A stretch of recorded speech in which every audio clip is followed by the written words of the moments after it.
ভোটের আগে সিপিএম ছেড়ে বিজেপিতে যোগ দিল বহু কর্মীরা। এদিন ব্যারাকপুর পৌরসভার ২৪ নম্বর ওয়ার্ডে বিজেপি প্রার্থী কৌস্তব বাগচির সমর্থনে এক জনসভার আয়োজন করা হয়। সেইখানে তার উপস্থিতিতে বহু সিপিএম নেতাকর্মীরা বিজেপিতে যোগদান করে, যা দলকে আরও শক্তিশালী করে তুলবে, এমনটাই বলেন বিজেপি প্রার্থী কৌস্তব বাগচি। তিনজন নেতৃত্ব, তাদের সাথে মোটামুটি প্রায় ৮০-১০০ জন সমর্থক সিপিএম ত্যাগ করে তারা আজকে ভারতীয় জনতা পার্টিতে যোগদান করলেন। আমি আবারও বলছি, সিপিএম এর সাথে ব্যক্তিগতভাবে দলগতভাবে আমাদের কোনো শত্রুতা নেই। আমরা শুধু সিপিএম এর উদ্দেশ্যে বলছি, কয়েকটা দিন নিজেদের পতাকা আর মতাদর্শগুলো আলমারিতে সযত্নে তুলে রাখুন। ৪ঠা মের পর আবার বার করে আমনে সামনে লড়াই হবে, মতাদর্শের লড়াই হবে, রাজনৈতিক লড়াই হবে।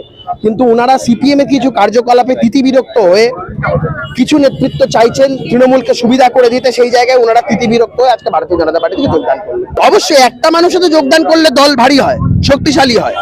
ইনারা তো সাংগঠনিক মানুষ, এটা তো এমন না যে তৃণমূলের মতন যোগদান হচ্ছে, বিজেপি সাজিয়ে জয়েন করছে, তৃণমূলের লোককে বিজেপি সাজিয়ে জয়েন করছে।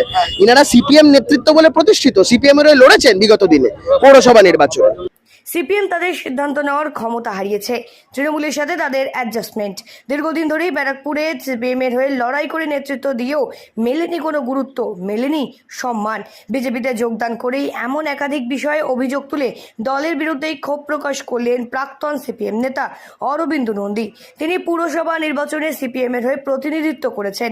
এছাড়া ব্যারাকপুর সিপিএম এরিয়া কমিটির সম্পাদক হিসেবেও দায়িত্ব সামলেছেন। এদিন ঘুষিপাড়া এলাকায় বিজেপি প্রার্থী কৌস্তব বাগচির সমর্থনে আয়োজিত নির্বাচনী পথসভার মঞ্চ থেকে দলের পতাকা হাতে নিয়ে এদিন তিনি সিপিএম ছাড়ার ডাক দেন। এছাড়াও তার পরিবারের লোকজন সহ প্রায় ২৫ জন সিপিএম কর্মী সমর্থকরা এদিন বিজেপিতে যোগদান করেন বিজেপি প্রার্থী কৌস্তব বাগচির উপস্থিতিতে। থেকে বড় কারণ, সিপিএম যে লোকাল নেতৃত্ব আছে, যারা সিপিএম এরিয়া কমিটিতে বসে আছেন, তাদের সিদ্ধান্ত নেওয়ার ক্ষমতা চলে গেছে। এটা সব থেকে বড় কথা। কোনো কিছু ঘটনা ঘটলে তারা সিদ্ধান্ত নিতে পারে না, এবং তৃণমূলের সঙ্গে তাদের প্রকটভাবে অ্যাডজাস্টমেন্ট। সিপিএমরা,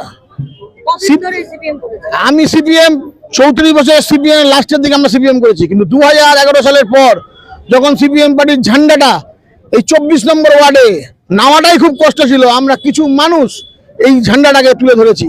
কিন্তু ১৯ সালের পর থেকে এই ঝান্ডা আস্তে আস্তে নিচের দিকে নামতে শুরু করেছে। কি নিচের দিকে বলবো না, যে পার্টি কার্যকলাপ আস্তে আস্তে আমরা পিছিয়ে গেছি, কিন্তু পার্টি অ্যাডজাস্টমেন্ট করেই চলছিল। কাশ্মীরের যে ঘটনা, কাশ্মীরের ঘটনা আমাদেরকে নাড়িয়ে দিয়ে গেছে। যেখানে ২৬ জন মারা গেছে, ২৬টা পরিবার, ১৪০ কোটি ভারতীয়, সেই বেদনা নিয়ে আমরা রয়েছি। সেইখানে সিপিএম নেতৃত্ব তারা মিছিল করছে, পাকিস্তানের জল কেন বন্ধ হলো। এটা সব থেকে বড় কারণ আমার এই রাজনীতি থেকে সিপিএম থেকে সরে যাওয়াটা, অন্যতম কারণ। আমরা জয়েনিং করেছি, এখানে দেখুন আমাদের অনেকগুলো লোকই জয়েনিং করেছে, প্রায় ২০-২৫ জন আমরা ছিলাম। তারা সবাই মিলে, আর আমার পুরো ফ্যামিলি এর সঙ্গে জড়িত। ব্যারাকপুর থেকে ক্যামেরায় পার্থপ্রতিম হালদারের সাথে সেঞ্চুরি পোদ্দারের রিপোর্ট, সঠিক বার্তা।